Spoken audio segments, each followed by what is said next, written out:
well, the beginning of the church started with the group like in Second Baptist Fall Church and the Methodist Church. I think Warner Baptist, which is Bailey's Crossroad, they all met in Falls Church in a log cabin. And Second Baptist branched out to their own church. And Maryfield had organized, but they had not moved to any special place. But Mr. Bradley, who was a Methodist, they also met in this log cabin. So Mr. Bradley had bought properties up in Maryfield, and he built a building and asked the like First Baptist members if they would, go into this building. So the building was not completely finished. So the members, which I think were like the digging board, the trustee board, all the men to help to build this structure. But 3 years later, the the building was destroyed by a tornado, and it took them another, I don't know how many years to build, a total of 8 years to rebuild it. But in the meantime, they were rebuilding this building for the church. Jenny Vansel was telling me that they had it up to to a structure where they could go into it. The floors was not finished. The part of the floors that was finished, the older people used to sit there, but she was a young child at the time, and she would be sitting on the rafters of the floor, swinging her feet back and forth when the service was going on. And then later the building was finished, but Mr. Bradley did not deed or sell the property to Murfield. Then he let them use it, but later they bought it from him. But they had already organized First Baptist Church of Murfield, so you can't say that they weren't organized then because of the building. They went in. They used the building a long time before Bradley sold it to him, but yet they were already organized. After the Civil War, Reconstruction started in 1865, and a lot of the white ministers, such as Hiram Reed, he was the pastor of Columbia Baptist Church in Falls Church. He started helping a lot of the African Americans in Falls Church to create churches. He helped with the Second Baptist Church, which is on Costner Road. Other whites like the Rubbles, they helped with Galloway Methodist Church. So you see these two churches in Northern Virginia, in the Falls Church area. And you've got African Americans who were once enslaved in Falls Church, who are now free.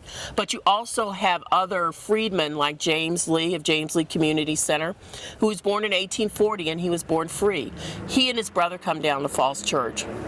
They purchase land, and they start to create a life for themselves. And like I said, the first thing they wanted to do was start churches, get schools, and they wanted to have the ability to own land. So this is kind of, in my hypothesis, the first real beginning of a community.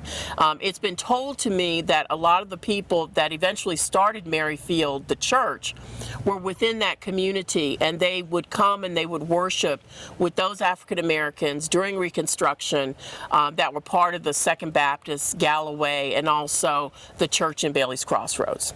From that, we go ahead to about 1874, where Robert Bradley purchases land from Mr. Porter. Mr. Porter is a white man living in Maryfield.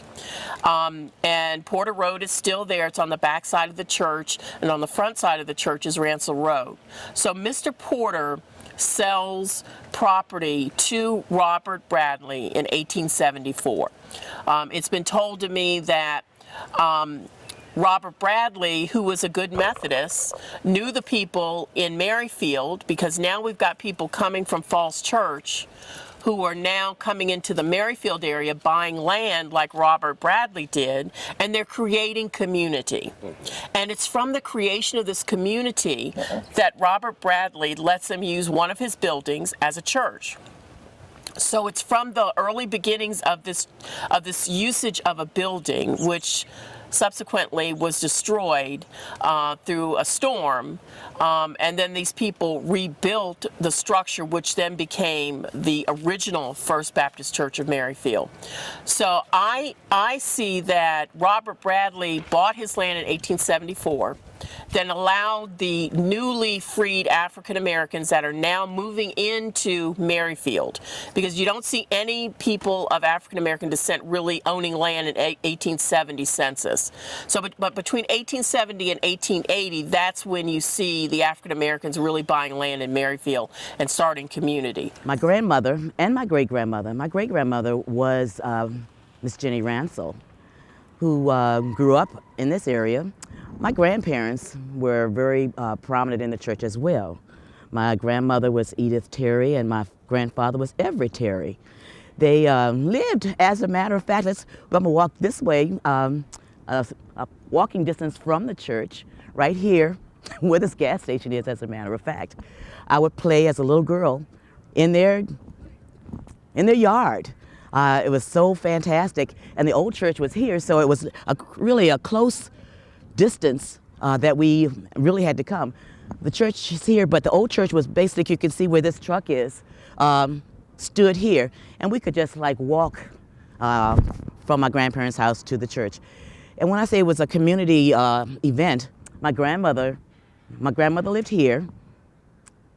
My aunt and Uncle Everett, who was a junior to my Everett Terry, they lived where the Silverdonna is. They had a house there. My great uncle lived kind of like in the parking lot area of the Silverdonna, because my great uncle was Reverend Eugene Terry. And he was one of the associate ministers here. And he was also the youth pastor here, an interim pastor for a little while.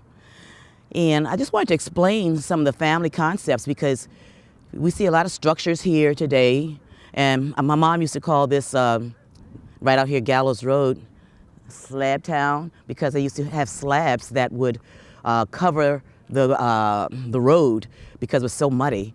I remember her telling me a story once. She used to work, and they didn't have buses that would come to Maryfield at that time. It's a Tremont area right off of 29 and Route 29. She would have to get off the bus in that area, and if you go down, it's kind of down the corner, and I guess it's a good 5 miles or more away.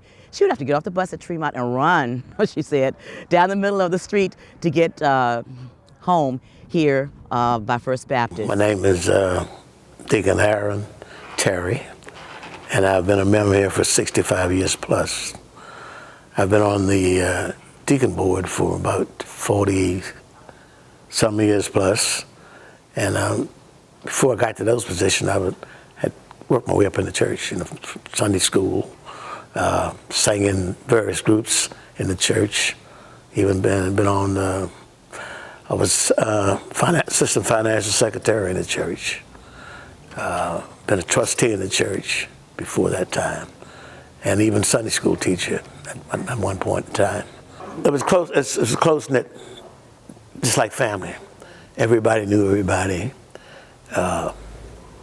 It was in the day when if somebody's parent told you to do something you didn't do it, they could give you a spanking there and you get another when you get home. So you knew how to walk a chalk line. Parents then didn't promise you. They don't only promise you, they delivered. If you told you were going to get a spanking at 9 o'clock in the morning, if it was 12 o'clock at night, you got it, okay? And I can vividly remember, I can remember real well at 12 years old that a grandmother of mine was mother of the church telling me, it's time for you to get baptized, son. I was 12 years old. And I guess maybe getting too far ahead of myself, I was baptized at 12 years old by the Reverend Charles L. Parker. You know, back at that time, people had a lot of respect for everybody, and you know, it was, they made you feel good, they made you feel comfortable, and made you feel like family-like. Now, Reverend Parker did not drive, so he would catch the bus to Falls Church, and Sister Bessie Mae Gaskins, or either someone else would pick him up from down where the bank is at Broad Street, which was Route 7 and Washington Street, and that's called Lee Highway in certain parts of the city. and they would bring him up here to Merrifield Church, on Sunday morning. This church is one of the original cornerstones of this area, and it's one of the only remaining pieces of the Merrifield community. So it's important that this stays, that this celebration remind us of our history and where we come from, and not to allow our history to be fade away, but bring it back to the forefront. And for the people who live in the community, they don't know of the history of this community. So I think it's important now that we take the forefront again as the leaders in this community, consider where we came from, because there's a very rich heritage there, and we should not allow that to die. So I think this is a step in that direction, the gateway to the new Merrifield, bringing Merrifield back as the light for the community, which it was then, and it held on through all of the construction changes and all of the changes, but Merrifield is still there. My full name is Johnny Ruth Johnson Graham.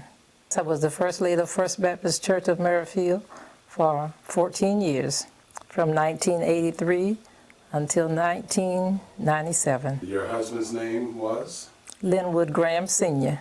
I am still a member of the church, and it has been a blessed experience to be still a member of First Baptist Merrifield. The things that I was most proud of in his tenure at Merrifield was the oneness that the pastor and people became, and the love that was shown, and the way that the congregation grew. The word says that God adds to the church daily as he see fit, and he did so in such an abundance until we had to increase our services. In 83, there was one service when we came, and I think we was at approximately less than 200 members at that time. And by the time we had gotten to the year of 1988, we had to go to 2 services because of the growth of the congregation. There were so many ministries implemented till I doubt if I can find words to remember all of them, but I know one of the great ones that was implemented was the Child Care Center, and that's still going very strong at this time. Babies hold a special spot in the pastor's heart. I love the babies. The babies is our doing what God has assigned us to do, but doing it in the right way.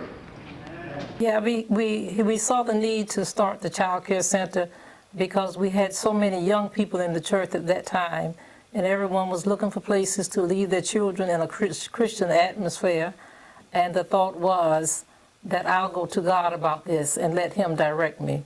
And as he followed the leadership of the Lord, that was the directions in which he took him, and it turned out to be a blessing to so many people. We are a people that have been called out by God to carry out a specific function, to do a specific purpose for the Most High God. And when we cease to carry out God's purpose and God's will, that which God has blessed, all of a sudden can become cursed. You know that we've been blessed, don't you? How many of you know our history? Do you know where the Lord has brought us from? Let me reflect back a little bit. There has been Christmases when he walked in the house and said, I hope you kids enjoyed what you got for Christmas. Did y'all like your toys? Yeah, Daddy. Well, I need to wrap them up and take them to somebody else now because they daddy just got out of prison and they don't have anything. The food off the table would go too. He said, whatever your mama's cooked for dinner, we're going to take that too. Yeah, he was very, very fascinated with fishing. And they went fishing one time, he and some of the trustees and the deacons. And when he came back, he had this big cooler full of fish. And so my question was, so what time did you guys stop by the wharf and you filled the cooler up with fish? And they all kept saying, oh no, I think Deacon Terry was with them or somebody.